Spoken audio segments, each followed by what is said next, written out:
What's going on, guys? I'm your host, Rob. Welcome back to Target MMA. I'm here to give you my picks, predictions, and a betting breakdown for all the fights for UFC Abu Dhabi. Magomed Ankalaev taking on Bogdan Guskov. Let's get into the breakdown. First up on UFC Abu Dhabi, we have NURULLO Aliev taking on Mike Davis. NURULLO Aliev is 11-0. He's 26 years old. He's very early in his career, and he's a chain wrestler. His striking is sloppy, but he has good head movement, and he has good footwork to be able to avoid big shots. He can be sloppy when he's trying to shoot for takedowns, but when he does get the takedown, he is heavy on top. He has good control. He has good ground and pound. He likes to use his elbows and his hands in there. Now, the one thing I did notice in his Contender Series fight when he was going against Wicks, he was able to posture up on Wicks's mouth and hold him down while making his opponent uncomfortable and can't breathe. Now, he's taking on Mike Davis, who's 12-3 in his professional career. He's 6 foot with a 72.5-inch reach. He's listed as a striker, but he's more well-rounded than that. He has good power in his hands. 8 out of 12 of his wins are by KO. He is a finisher. He has 2 submissions. He is pretty crafty off his back. He will shoot up submissions if he is put in that position. But and he did fight Gilbert Burns, where he was taken down and submitted as his only submission loss. And we can see that he gets taken down pretty often. That's going to be terrible for this matchup. I'm going to NURULLO Aliev to chain wrestle and hold Davis down. There's going to be a few moments where you're like, oh shoot, there's going to be a submission here. But I think that Aliev is dog enough to fend off some submission threats, but he's also elusive enough to not get knocked out by Mike Davis.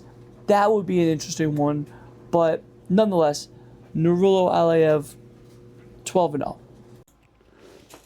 Up next, we have the light heavyweight bout of BRENDSON taking on Magomed TUCHALOV. TUCHALOV is undefeated, and he is making his UFC debut, and there are no odds. I assume he's going to be the favorite because they are in Abu Dhabi, and he's taking on BRENDSON, who's kind of finishable. Unfortunately so, because I actually like BRENDSON. He won me bets before because he is a dangerous striker. Although he is a striker with Muay Thai in his background, he has a lot of submissions. Out of 17 wins, he has 9 knockouts and 7 submissions. He's a dangerous fighter. Now, he is 29 years old. He's still young in his career with 17 wins and 10 losses. Like, you would think that he's been fighting for a much longer time. 29 years old, 6'3" with an 81-inch reach. He has snapping leg kicks, and he's very active. He's bouncing on his feet. He has good movement. When he does swing, he swings a bit heavy. He can be sloppy. He does mix up his hands and his feet when he's striking. As I said, he's fighting Magomed TUCHALOV, who is a UFC debut. And also, keep in mind, the 80-inch reach, couldn't find his reach. So I'm guesstimating over here. So take that with a grain of salt. He's 6'5", so he is a big boy taking on 6'3". I watched the tape study. Although he has all finishes on his record, I believe. I think it's 4 knockouts and 1 submission. Yeah, he's never been to a decision before. I'm not overly impressed. You know, he is light on his feet too. He uses feints and a couple of fake movements. He can use his takedowns and get good control when he's on top. He's very heavy. He does have power in his hands. I saw one video where he had a 1-punch knockout, which was awesome. He likes his flying knees. So you'll see these knockouts and you'll be like, oh shoot, he must be some tremendous power striker. He is incredibly technical, incredibly patient, somewhat boring because with that technicality, he is picking a lot of his shots, and he looks like he's overthinking it, honestly. He's like, just get there already. But he will time his flying knees, And a lot of those knockouts are from his, not a lot, let me not be too hyperbolic over here. His knockouts do come from the flying knees, as I said. When he is taken down, because he has been, he does scramble very well. And you can see he's a Dagestani fighter. Doesn't fight like one because he's a striker. He doesn't always go for the takedowns, as we mentioned in the first fight with ALIEV. He's going to chain wrestle, etc., etc. I'm picking BRENDSON RIBEIRO here. The UFC experience, the power in his hands, the ability to get it done on the feet and on the ground. Seems like it's going to be one of those where it's like, I think, minus 140. If I was to say TUCHALOV is going to be a minus 140. I'm just speculating here. But I'm going to go with the dog. I assume dog. It's way too early. We're sitting here. We haven't even seen Usman and Dricus fight yet. I'm breaking this down early for you guys. I'm going with the dog. The alleged dog. BRENDSON RIBEIRO. We have a squash match between Sam Patterson and Santiago Ponzinibbio. The UFC is setting up Santiago to be dropped, laid out, and possibly submitted for the first time in his career. Sam Patterson, 14-3-1 in his professional career. He is knocking out everybody or submitting them first round in the UFC. Other than that last fight against MVP, we're not going to talk about that. That was a staring contest. That wasn't a real fight. He is listed as a grappler, but he likes to swing more than grapple. He will let loose with his hands once he feels like you're in danger and he smells blood, and he'll go into a body lock, take you down, and submit you. But he keeps that right hand locked and loaded because there's tremendous power in that right hand, and he will drop you, as we've seen in the last 3 fights, the last 4 fights. Sorry. Again, we're not talking about the last fight. Trey Waters, first round knockout. Danny Barlow, first round knockout. Kiefer Crosby was a submission, but he had him hurt at first. First round submission. Johan Lenesi, first round submission. This man is a finisher with 6 knockouts and 7 submissions on his professional career. He's been to the decision twice. 1 loss, 1 win. He's taken on Santiago Ponzinibbio, who's been through and through in the UFC. 30-9. He's 39 years old. He has a 73-inch reach, and he's going to struggle with that. I can see that he's not going to be able to get to Sam Patterson. One thing to note, Sam Patterson does not move his head. And this is where it gets a little interesting, because Sam Patterson doesn't move his head, but Santiago telegraphs his right hand. Like, you can kind of see it coming. He's like winging it. It's very strange looking. Now, 5 out of 9 of his losses are by knockout. He's never been submitted, so this will be very interesting because I think Sam Patterson is going to submit him. But yeah, Ponzinibbio, he has good head movement. He has good leg kicks. He's a little sloppy when he mixes in his takedowns, and if he gets hurt, he likes to lower his guard. But like I said, when he's swinging with 100% power, winging punches. He kind of winds up that right hand, as I said. And he doesn't check leg kicks. Sam Patterson has some leg kicks, so I'm not sure if that's going to be a defining factor here. But he does mix in the body shots, and I can see the body shots actually working pretty well here. But like I said, this is a squash match. Again, no odds on the fights because this is being broken down a little too early. But I assume Sam Patterson is going to be a favorite. I assume maybe minus 350. I can't wait to see that. I always should put a bet on that. Put a bet if I get the odds right. The pick is Sam Patterson by finish, probably in the first round. Next, we have Dustin JACOBY taking on URAN SATYBALDIEV. Now, there's some confusion on this fight because originally Dustin was supposed to fight a guy named Mohammed Saeed. And if you look at certain web pages, he's still fighting him. But if you go to the UFC's official website, he's fighting URAN at heavyweight.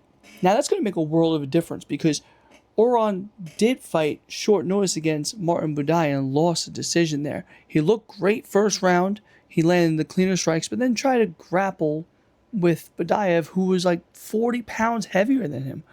Wild. So assuming that this is both at their natural weight of 205, we should have a banger. Dustin Jacoby, 22-9-1 in his professional career. He's 38 years old. They're going to be the same height, but he's going to be the much older fighter, but the more experienced fighter. Now, if you look at his wins, knockout, knockout, knockout. In the last 3 fights, he's 38 years old. And then everyone had him against Dominic Reyes, and then he got slept. But he's notoriously durable. A lot of his, look, he fought Kennedy Nzechukwu, Asma Muzakayev, Khalil Roundtree. He's fought some killers with some powerful hands. So this is going to be a very interesting fight because it's the old guard versus the new guard of light heavyweight. And I'm leaning Dustin Jacoby, but to break him down further, he's a kickboxer. I got to take out my notes because I'm not using ChatGPT to break down fighters, reading notes for you. I have my own notes of things that I saw in fights. Powerful striker. He's fairly durable. He has some finished losses, but he's only been finished against Dominic Reyes in the UFC. He has not been finished since he came to the UFC other than from Dominic Reyes. The last finished loss he got submitted in Bellator in 2015 by John Salter. Who is that guy? Now, he has good calf kicks because he is a kickboxer. And he likes to load up that right. If you watch him come forward, he's going to stalk him down, and he's going to snap that right hand. A lot of power in that. He loads it up. He does drop his guard often, which could leave him susceptible to some strikes. And the reason why he got knocked out from Dominic Reyes, my personal opinion, is that he got overconfident and eventually got slept. He has power in both hands, and he likes to switch stances, and you can see he dropped people with a jab. It's like, whoa, okay, that's some good power. He's taking on URAN, who's 10-1. He lost to Bullseye, but he was undefeated. He put his record on the line, up in weight, short notice. Kudos to him. But then when he went to his natural weight, he submitted that one guy. I gotta look at the guy's name. I forgot his name now. He was a newcomer to the UFC who was a heavy touted prospect, Dior Nurgajai. He submitted him, and that was I think it was like a can crusher submission. What was the name of that? Ezekiel choke. He is an opportunistic grappler, though. He can shoot takedowns. That's why he's well-rounded. He can shoot takedowns, but he mostly wants to close the distance, clinch you against the fence, trip you, drag you to the ground, and if you take him down, or if he takes you down, he has grappling. He has a few submission wins under his belt. He has 2. But most of his wins are by knockout. 6 to count, right?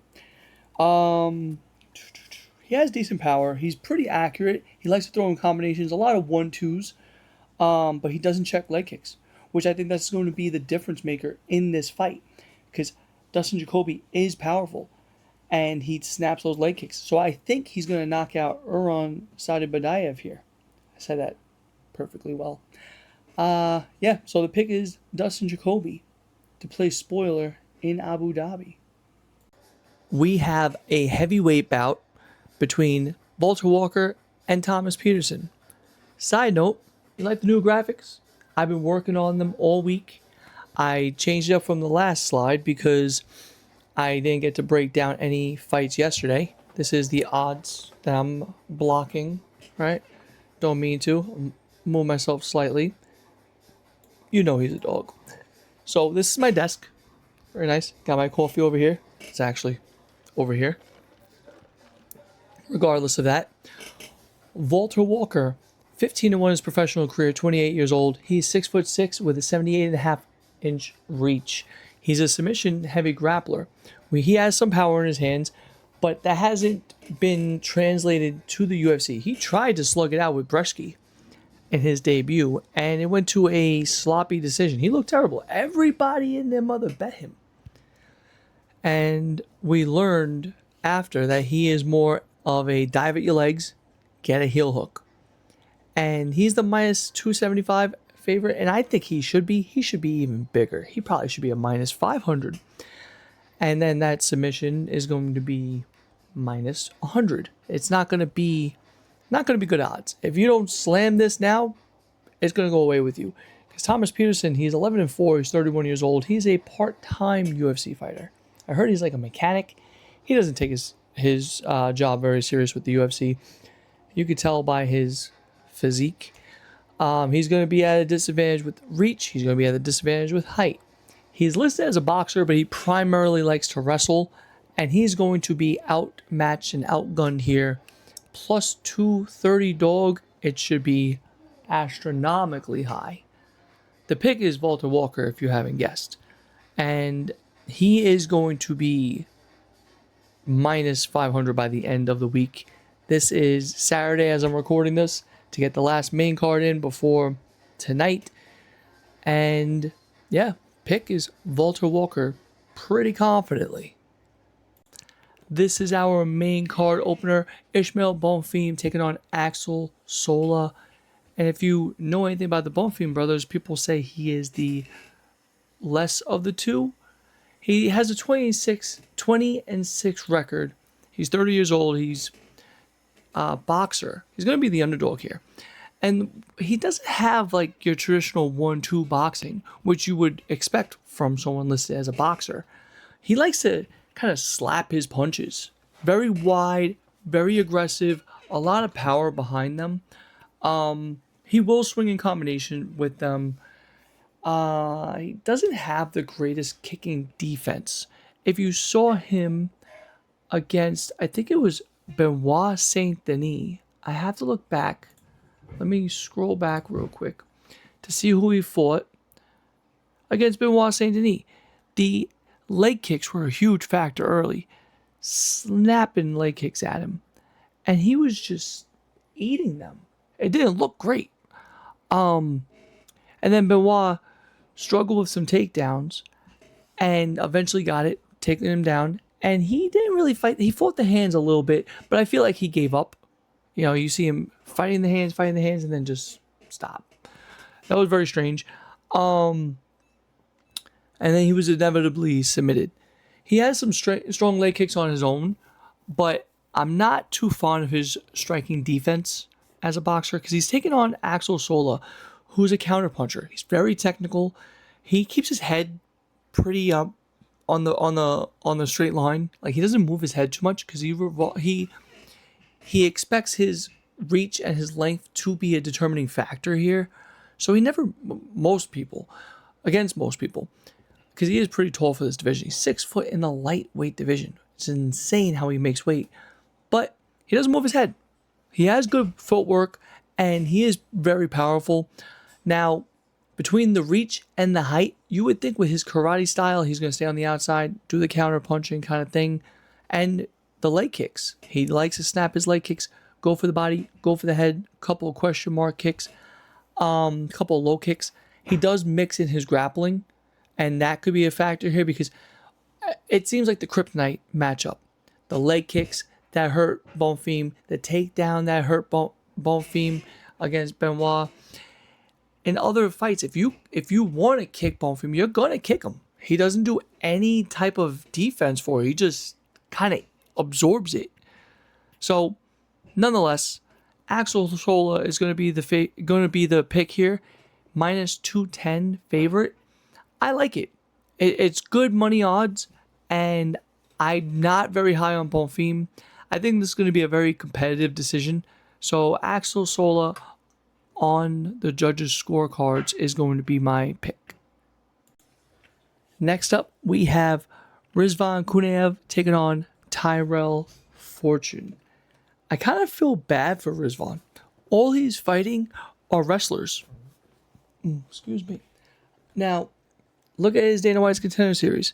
Hugo Kuna, who has tried to take him down the whole time, pressure him against the fence, ultimately got dropped with knees and then punches, some short elbows. That was impressive. Then he goes up against Curtis Blades. Huge step up in competition, I may add. Like his debut against Blades, it's wild. He lost a split decision that was very, very competitive. And then he just beat Jonathan Almeida. The UFC is just feeding him wrestlers. It's so strange. He's 13-3-1 in his professional career. He's 34 years old. He's pretty tall. Got a good reach. 76. He's a wrestler, striker. He has decent power in his hands. And if he is taken down, he can work his way back up. He has decent wrestling in his own right. And if someone's trying to pressure him, he does attack the neck. And that's something you have to do, or it's a good strategy at least, if someone is trying to go for takedowns, because they have to answer to that neck. Now, he has a good chin. We saw him get cracked a few times, and he withstood it. He's going against TYRELL Fortune, who is 18-3 in his professional career. He is coming off of that split. Is it a split? No, unanimous decision over Marcin Tybura. Pretty low volume of a striker. He has a lot of 1-2s, but he swings pretty heavy. He seems like he's light on his feet at first, and then he just slows down. But he slows down in the sense of he's not like moving around as much, or he's not swinging as heavy. His cardio is good. He has good cardio. He has good power. He did lose to a wrestler, Vassell, I believe, where he was taken down, beat up, almost finished in the first round. He is pretty quick, and he has good level changes after he swings the 1-2. He's pretty accurate. He works for the clinch. He will 1-2 pressure you, go against the fence, clinch work. And that's something that I am afraid of, because we saw how KUNIEV kind of accepted the fence. He accepted the clinch in multiple fights. A lot of the fights have been going to a decision. He has fended off the wrestlers. He's gotten some damage in. You can see what he did round 2 against Curtis Blades. He bloodied him up. Damn near closed his eye. Speaking of itchy eye. It's tough. I don't see KUNIEV being almost a minus 300. He's minus 290. I don't see it. I think the odds are a lot closer. But I do think KUNIEV wins here. He's fought stiff competition off the rip. Gave him Geraldine Almeida, gave him Curtis Blades. He's fighting. They're really feeding him. They really are. The pick will be KUNIEV, probably by decision. But I wouldn't be surprised if he got a knockout. Let's go KUNIEV. Next on our main card, we have two UFC debutants, both undefeated. 8-0 for ZAYNUKOV, 10-0 for RZEPECKI. Now, ZAYNUKOV, you've probably seen him. He works within the Khabib fight camp. And you would think with Dagestan that he would be a wrestler, but he's a kickboxer. He is 8-0. He's 31 years of age. And you could see he likes using his leg kicks. He has powerful calf kicks, good oblique kicks. He's very active. He does have a lot of combinations in his hands. Good counters. It's pretty accurate. He does keep his chin very high up. And on the center line, he'll swing and just his head's just right there. Like, it's a little wild to see. There's no defense. And you can see in his Dana White Contender Series fight where he was dropped. Who did he fight? He fought Lucas Caldas, where he was dropped because he keeps his chin very, very high up. Very on the center line. Now, I won't say he's chinny, but he can be hit. And when he is hit, he recovers pretty well. He'll shoot for a double to get back, to gain his composure, which I like that. I like the mixed variety of things that he's capable of. He's taking on Damian RZEPECKI, who's 10-0. He's 24 years of age. He's the younger fighter, very early in his career. He's going to have a significant reach advantage. They are even in height. He's going to be the dog, and you can see the odds are slightly getting away from us here. Going to be a 3-4-1 favorite. Probably going to be a 5-1 favorite by the time this finally goes. Now, while we're looking at RZEPECKI, he's listed as a grappler, but he mostly keeps it on the feet. He has a lot of movement, good pressure, but he does a good job pressuring in And then if he's in danger, back out. He got just good movement, good footwork. He has a decent chin. We see him get hit, and it doesn't even faze him. Now, he does work towards a clinch if he can, and he does the right things with it. Good head control, good head positioning to kind of smother you against the fence with that. I don't know why I'm doing that. Now, he has good level changes when he wants to get into a takedown. He has good takedown defense, and he has good sprawls. You can see he'll kick his legs back if someone's trying to grab him. He likes to dance around the guy towards his back to get some kind of control. But he's just okay. His striking is just okay, and he keeps his stance very bladed, and that's the worry for me. I think the difference maker, because I kind of see this going to a decision. Both of these guys are not insanely powerful. Damian has more ways to win. He has 5 submissions on his belt, 4 knockouts. But I think the difference maker are those calf kicks. The power ZAYNUKOV has in those leg kicks is going to chew up that leg early. Might get a TKO from that. But leaning decision, we're going ZAYNUKOV. He's going to be a big favorite here. But he's going to have that wrestling background and the people around him giving him the proper things to do when he's in trouble. But you don't really have to worry about that too much with Damian. He's not trying to shoot for doubles, knee picks, single legs, high crotch. He's not doing none of that. It's going to be mostly on the feet. But I would be surprised if Damian starts shooting takedowns, because he will be the more well-rounded fighter in that aspect. He is listed as a grappler, as I said. 5 submission wins. He has the capability. I'm not going to completely write off Damian here, but there's too many question marks. They're both undefeated prospects. Someone's O has got to go, and I think it's Damian's. Give me ZAYNUKOV on the scorecards. 1, 2, 3, 4, 5, 6, 7, 8, 9, 10, 11. Oh, hey, I was just reading Islam Dulatov's first round finishes. This man is an absolute menace. Sorry for the quirky little intro to the fight. I thought it'd be funny. We have a squash match between Islam Dulatov and Wellington Turman. I think if Wellington loses, probably almost 100% is going to lose. He might be getting cut. This would be his 4th loss. He's taking on Islam Dulatov, who's 12-1, has 1 decision loss. Much earlier in his career. Let's scroll all the way back to his professional debut, losing to Johnny Palakaj back in 2019. 7 years ago was his first time going to the decision and his only loss. He's been knocking out everybody. He's been submitting everybody. This man is an absolute menace. After he lost that decision, he went on a nice 4-fight first round finish streak. Then he got a knockout win second round. And since then, he's gone on a 7-fight first round win streak again. This man is an absolute menace. He made his debut against Adam Fugit, where he just swung heavy. This man is a beast. Just to break him down a little bit, he is fast, he is powerful, and he's relentless. If he has you dazed, he is going to smell blood in the water, and he's going to come forward and dominate. Now, against that Fugit fight, in that Fugit fight, I noticed something, that his front leg kept getting chewed out.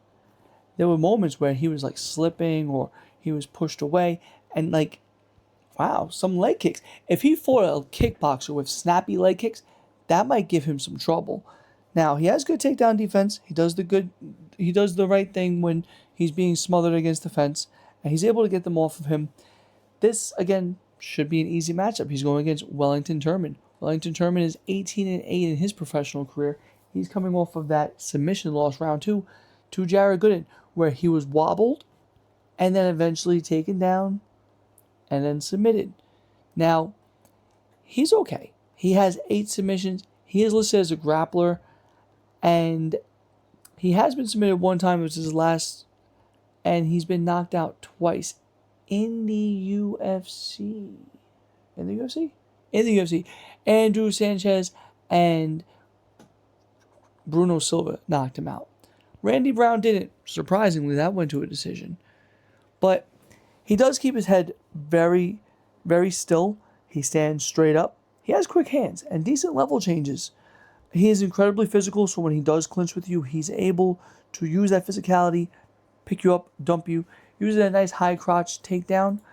And when he's on top, he has good control on his feet. He has a high guard, decent power. The pick is Dulatov to get another first round finish, marking 8 in a row. This line is going to get away.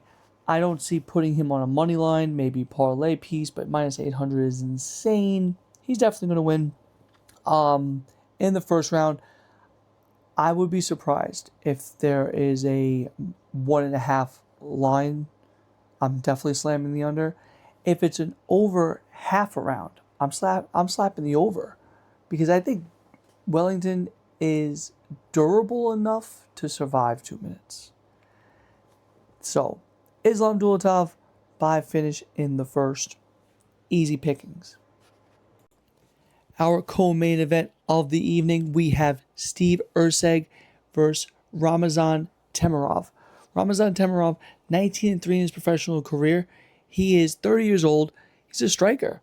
He has powerful hands. He is pretty accurate, but he likes to swing incredibly heavy, and that could be his downfall. But so far, he hasn't had that type of issue in the UFC. He has never been knocked out. He has been submitted earlier in his career, but he got his get back. He got the decision win over Talget in the follow-up. I tried to find this fight. I couldn't find it. I found the original I found the rematch. I couldn't find the original where he was submitted, but he got submitted back in 2019. This is 7 years ago. He has improved takedown defense since then. He has good movement. He's very light on his feet. Although he has to struggle for reach, like he's short-armed in a sense. Obviously, you can see he's going to be at a 5-inch reach disadvantage here. He has okay cardio. He does explode in the pocket when he does smell the blood in the ocean. He likes to use feints, but when he gets on the inside, he swings incredibly heavy, and that is going to be the issue for Steve Erceg. He's 14-4 in his professional career. He was pushed incredibly fast in the UFC. He's well-rounded, but originally a wrestler. Doesn't really implement his takedowns. He's very patient. He's very technical. He has a nice bladed stance, and that makes it incredibly hard to hit him, because we saw he has one knockout loss in his entire career, in his professional career. That was to Kai Kara France, and that looked insane. I bet Erceg there, and I got smoked. Since then, he lost a decision to Brandon Moreno, and he won 2 decisions against Ode Osborne and Tim Elliott in the UFC. He's pretty well-rounded of a fighter, but he has pillow hands. You'll see that he has 2 knockout wins on his belt, but one of those is Matt Schnell. You could throw a piece of paper at Matt Schnell and he would get knocked out. Earlier in his career, he knocked out Paul Loga in Internal MMA, who's 10-9. Guy got 4 knockout losses. He's been knocked out by anybody. So, Steve Erceg has 6 submissions on his belt also, but he's mostly a decision guy. I'm leaning towards the underdog here. I think the odds are moving a lot closer. He has powerful hands. He doesn't struggle with too much range, although he is going to be shorter, and I said he's going to struggle with the range. He didn't have too much issues with Charles Johnson when they fought. And I see that he could possibly knock out Steve Erceg here. He's much more active, mobile. He has good movement. Steve Erceg doesn't move his head very much. So I think Temirov is going to get the knockout here, or a decision. I don't believe it's going to the ground unless Steve Erceg tries to make it go to the ground, but I don't think that's going to be an issue. Temirov has good takedown defense. We are going to go with the more powerful, dynamic, faster fighter, Ramazan Temirov. This is our main event of the evening. We have short notice replacement Bogdan Guskov taking on Magomed Ankalaev. A former champion, Magomed, I may add. Sorry. He had one fight, one defense, got knocked out by Pereira. Allegedly, Pereira was sick, had some kind of intestinal virus, something like that. But nonetheless, 21-2-1. Magomed Ankalaev, he is 6'3" with a 75-inch reach. Now you'll see on some places he's 20-2. That's not accurate. He is primarily a wrestler, but he's listed as a wrestler, but he's mostly striking. Now he has 10 out of his 20 wins by KO. He has decent power. Mostly when he takes you down, he likes to rain elbows on you. He's not trying to get you out of there with submissions. Now, he has good snapping leg kicks. He has a stalking pressure. He keeps his hands kind of medium high. They're not all the way up. His head is still exposed. 2 shots. He has good power. He has good cardio to push a hard 5 rounds. Now, he's very, very technical. He's taking on Bogdan Guskov with incredible power. Incredible submissions. He is 18-3. 15 out of 18 wins by knockout. This man is incredibly powerful. He has good movement, good head movement. He likes to pick his shots, and he's very accurate. He has good takedown defense, and if he is taken down, he has scrambles. He is listed as a striker, but he has some submissions. He has 3 submissions on his belt. He is coming off of that draw to Jan Blachowicz. Now, that was rescheduled, but that fell apart. And now we have this as the main event. Bogdan is the plus 350 underdog. And I think he should be as the short-nosed replacement. Ankalaev has a lot more experience. But I'm going with Bogdan Guskov. I know I said it in the update video that I posted, that if Ankalaev can get the wrestling going. But watching his tape, he's not trying to get the wrestling going. I think this is going to be a stand-up fight. And if it's a stand-up fight, I think Guskov is going to pick his shots, and he is going to knock out Ankalaev. Plus 350 dog. Give me the dog here. I like it. I think he's going to be much more powerful and the better striker in a primarily striking fight. If Ankalaev does decide to go for takedowns, I think Guskov is safe enough to stop the takedowns or to at least get back to his feet. Give me Guskov by knockout. That's it for the breakdown, guys. Thank you for being here. Like, share, comment, subscribe. Let me know if you're tailing any of my picks. Look for all my bets during the week. We have Missed the Mark, where I give you all the unexpected underdogs. We have the hit list, my favorite confident favorites, my favorite favorites. My Bullseye bet, which is going to be on Friday. I'm going to try to get them out a little bit earlier because this is going to be an early fight card. I'm going to give you my trick shot, which is like a pay the rent parlay, a long shot, has the possibility to win. I'm going to give you the long shot, which is 1 bet, and the cycle parlay, which pretty decent cycle. Get good money value on all of the picks, but we cashed last week on a few of the picks and the Bullseye bet. So let me know if you're going to tail any of those. Like, share, comment, subscribe as always. I'll see you guys soon.